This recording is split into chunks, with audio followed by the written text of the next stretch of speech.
Bienvenue dans Sequoia, le journal du développement durable. Un écoquartier est un projet d'aménagement urbain qui respecte les principes du développement durable tout en s'adaptant aux caractéristiques de son territoire. Voici la définition que fait le ministère français du Logement. Depuis 2012, plusieurs dizaines d'opérations ont été labellisées écoquartier en France. Un label attribué par le ministère du Logement qui récompense les démarches innovantes en termes d'aménagement durable du territoire. Le concept d'écoquartier séduit et plusieurs territoires commencent à s'engager dans cette démarche. On regarde.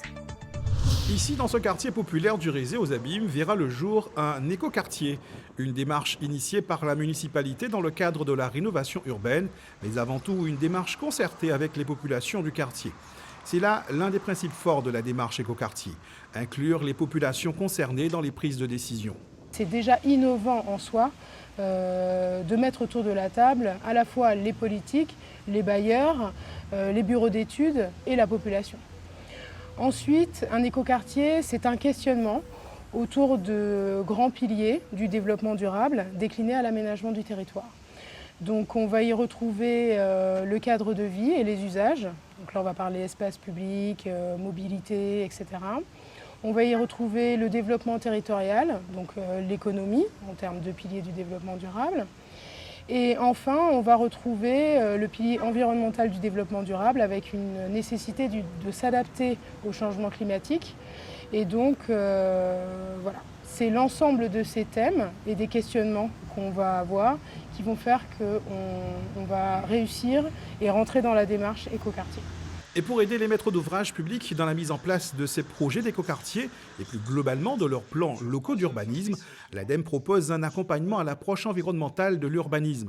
En Guadeloupe, un appel à projet a été lancé pour assister les maîtres d'ouvrage dans la prise en compte des enjeux de leur territoire et de nouvelles pratiques de gouvernance. L'idée est qu'à chaque étape du projet de la collectivité, il puisse y avoir un accompagnement spécifique sur le développement durable pour l'intégrer à chaque phase de conception des projets urbains.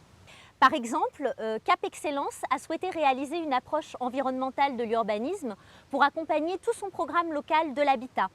Pour vous donner un autre exemple, sur Morne-à-l'Eau, l'approche environnementale de l'urbanisme accompagnera deux thématiques. D'une part, la rénovation du centre-bourg et d'autre part, la revitalisation d'un quartier de façon à mener une démarche de quartier durable sur un quartier d'habitat spontané qui a vraiment besoin d'être repris de A à Z dans son intégration urbanistique. Et si en Guadeloupe, les projets sont encore au stade de la concertation, en Guyane, le premier écoquartier amazonien est en marche à Rémy-en-Montjoly, un projet innovant et exemplaire en matière d'aménagement durable, soutenu financièrement par l'Agence française de développement. Ce concept est à notre sens et avant tout l'expression d'un état d'esprit qui pèse sur les comportements, sur les politiques publiques et plus techniquement sur l'aménagement de l'espace. L'État, l'AFD, est convaincu de longue date de cet impératif. L'écoquartier de Vidal devrait permettre de réduire les inégalités et de renforcer la cohésion sociale notamment. Un exemple à suivre pour faire la ville autrement et lutter contre les émissions de gaz à effet de serre. Il y a comme une urgence en fait à retravailler la ville sur la ville et c'est bien ce qu'attendent aujourd'hui l'accompagnement qui est demandé aujourd'hui par les collectivités. Mais également par l'ensemble des acteurs. C'est-à-dire qu'on a un parc de logements qui est vieillissant, qui est à renouveler. On a des centres-bourgs qui sont en déshérence, qu'il s'agit de redynamiser. Donc en fait, l'idée c'est d'exploiter ce qu'on a déjà et de changer en fait la dynamique de désertification qui se crée pour avoir, je dirais, une dynamique urbaine qui correspond aux besoins des habitants. Merci de nous avoir suivis. Ainsi s'achève Sequoia, le journal du développement durable. Et n'oubliez pas, la planète est notre île, protégeons-la.